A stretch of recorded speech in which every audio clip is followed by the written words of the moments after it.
একাদশ শ্রেণীতে অনলাইনে ভর্তিতে প্রথম ধাপের ফল প্রকাশ করা হয়েছে।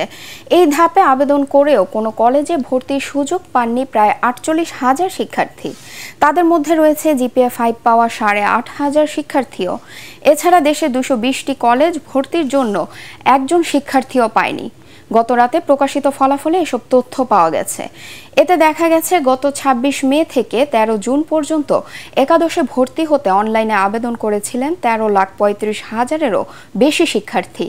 ভর্তি নীতিমালা অনুযায়ী একজন শিক্ষার্থী তার এসএসসির ফলাফল ও অনলাইন আবেদনের সময়ে দেওয়া পছন্দক্রমের ভিত্তিতে ভর্তির জন্য নির্বাচিত হন। একজন শিক্ষার্থী 10টি কলেজ পছন্দক্রমে দিতে পারেন। অনেকে পছন্দের 2, 3 বা 4টি কলেজ পছন্দক্রমে দেন।